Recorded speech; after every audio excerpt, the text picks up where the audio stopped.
பனிக்குடம் உடைத்து பிறக்கும்போது தாலாட்டு, மண்குடம் உடைத்து புதைக்கும் போது ஒப்பாரி.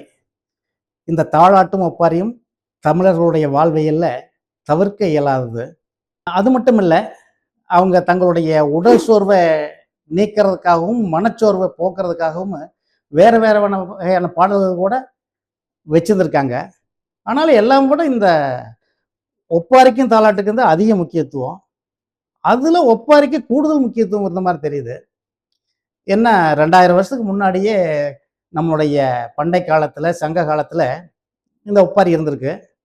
நம்மளுடைய அகநானூறு, புறநானூறுல கூட வந்த செய்திப்படி பார்த்தோம்னா, போருக்கு போற வீரர்கள் இறந்துட்டாங்கன்னா, அவங்கள புதைக்கிறதுக்கு முன்னாடி பாடுறதுக்காக, பாடினி அப்படின்னு சொல்லி போட்டு குழுக்களை ஏற்படுத்தி வச்சிருந்திருக்காங்க.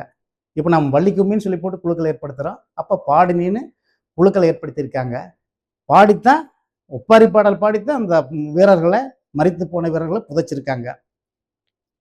அப்ப இந்த ஒப்பாரி பத்தி சொல்லும்போது எனக்கு இன்னொரு நினைவு, நம்முடைய பட்டினத்தார், காவிரி பூம்பட்டினத்துக்கு சொந்தக்காரர் பட்டினத்தார், பட்டினத்தடிகள்.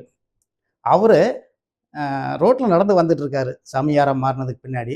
ஒரு வீட்டுல ஒரு ஒப்பாரி பாடல் கேட்டுட்டு இருக்குது. டக்குன்னு உள்ள போய் பார்க்கறாரு, ஒரு பாடி வச்சு எல்லாம் பெண்கள்லாம் ஒப்பாரி சொல்லி அழுதுகிட்டு இருக்காங்க. இவரும் டக்குன்னு போய் உட்காந்துட்டு ஒப்பாரி சொல்லி அழுக ஆரம்பிச்சிடுறாரு.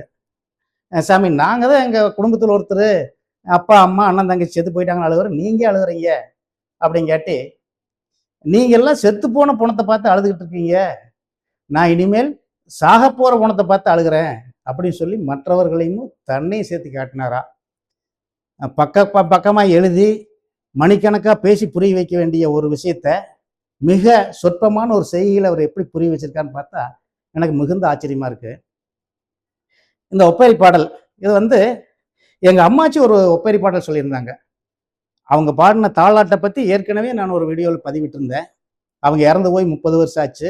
இந்த செய்தி படித்த அந்த பாடல் அவங்க பாடி 50 வருஷம் ஆச்சு சுமாரா. என்னுடைய 17வது வயசுல அவங்க பாடினது. அந்த அந்த ஒப்பேரி பாடல நான் மறுபடியும் இதில் பதிவிடலாமா வேண்டாமான்னு எனக்கு ஒரு சின்ன ஐயம் இருந்தது. ஆனா அந்த தாலாட்டு பாட்டு மிக குறைவான நேரம் தான் இருந்தது. ஆனா அதை பார்த்துட்டு எனக்கு கூப்பிட்டு பேசினவங்க நிறையா, வாட்ஸ்அப்ல செய்தி சொன்னவங்க நிறையா. குறிப்பா சொல்ல போனா, என்னை விட சீனியர்ஸு, உயர்ந்த இடத்துல இருக்கிறவங்க, இவங்களையெல்லாம் பார்த்து பேசுறதுக்கு அப்பாயின்மெண்ட் கிடைக்குமா, இவங்களையெல்லாம் எப்போ ஃபோனில் பேச முடியுமா அப்படின்னு நினச்சிக்கிட்டு இருந்தவங்கெல்லாம் வழியே போய் என்னுடைய ஃபோன் நம்பர் வாங்கி என்னை கூப்பிட்டு அவங்களுடைய சந்தோஷத்தை பகிர்ந்துக்கிட்டாங்க.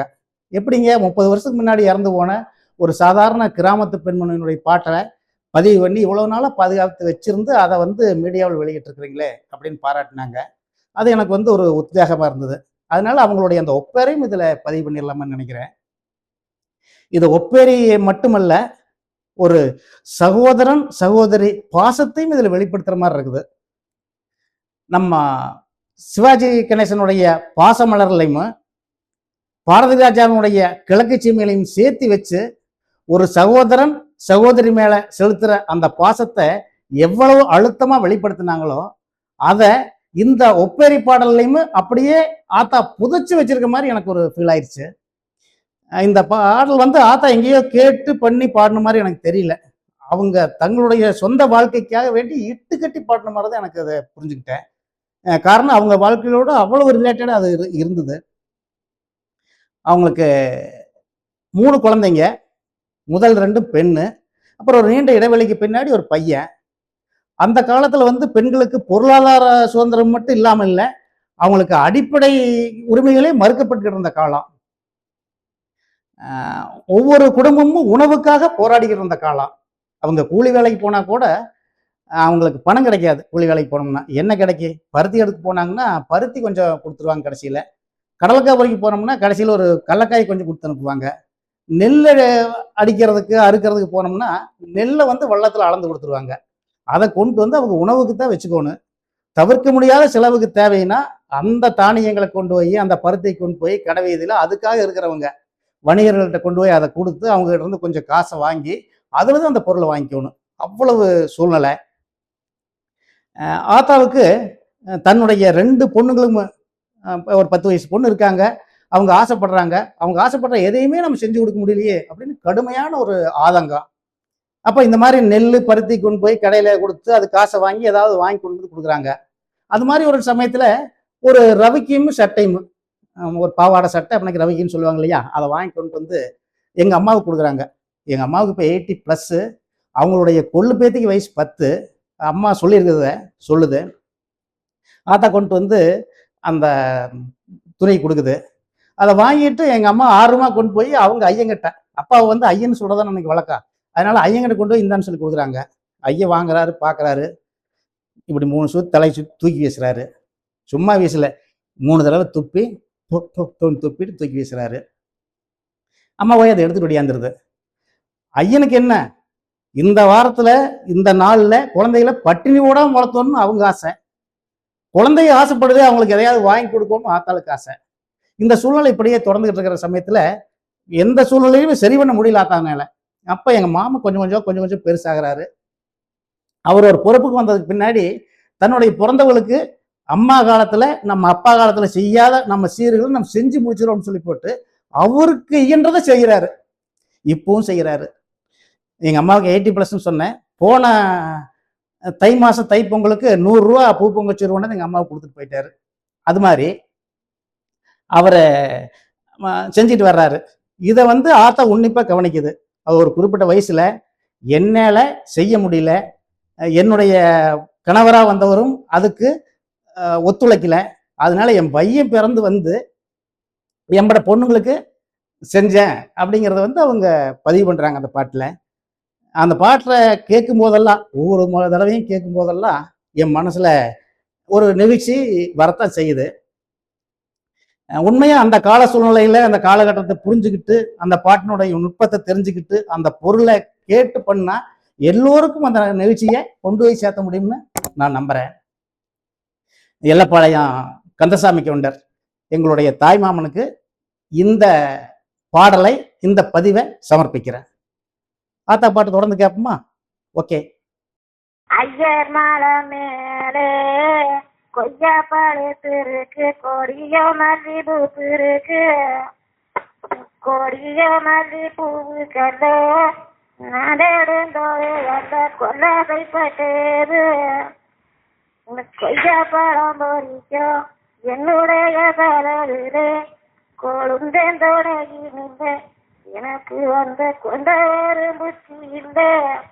நாண்டேடு குழந்தை பிறகு நின்று உயிரி தெரிஞ்சோரே குளத்தங்கரையோரோ கொம்பனிலோரோ குயிரி மனமாடினது குளத்தங்கரையிலே குடியிருந்ததன்னாதி.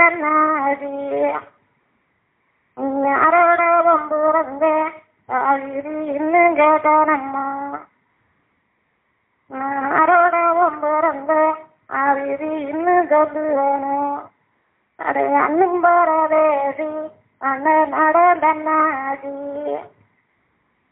எனக்கு தேடாது ரவி உண்டு, என்னுடைய தேர்ந்துற பூபத்தம் உண்டு, என்னுடைய திமங்கு மண்ணிறங்கோ சின்ன புத்திக்காரன்னு நாடடும் சென்றேந்து மந்திரே செடுந்தேனடா.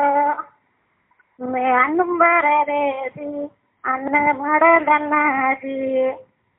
சிறந்தர சரியே சிறகடில் சரியே சிறந்த இது கும்பிடுனேன். உடைய செம்பங்காயுது வந்த முளைச்சிடுதே நின்னே. சிறந்தர சரியே சிறகடில் சரியே சிறந்த இவை கையெடுத்தே. என்னுடைய செம்பங்காயுது வந்து நாடே கேட்டா கொய்யா கொடுத்து வந்தேன், கொண்டா கைது வந்தேன், உயிரி மனதேனடா. மேலே மகையெழுத்து இருக்கு, மாறிலத்து இருக்கு, மாறில பூவு கேட்டா நடந்ததே கேட்டா என்ன வயசுல பதவிப்பட்டது. மலரு வள்ளி பூ எடுக்கும் நானும் சதவிலே மற்றும் துணையிலே எனக்கு அந்த மந்திரி புத்தி இல்லை. என்னுடைய மஞ்சள் சிறுது நின்று நம்ம இதெடுத்தோரே வயிறக்கரையோரோ மரத்து நிழலோரோ மயிரி நடந்தோரே வயிறக்கரையோரோ மரத்து நிழலோரோ வாது செய்கின்றனாடி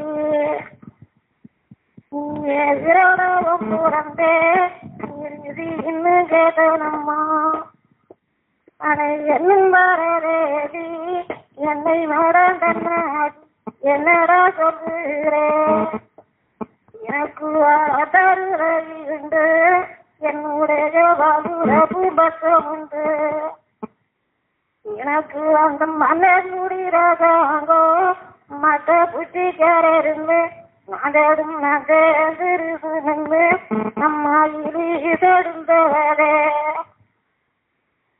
மாலை சரஸ்வரியே மாயடியே வரதறிய கும்பிடுனே உன்னுடைய மஞ்சள் இது வந்த உன் மனசெடுவே நீங்க நின்ன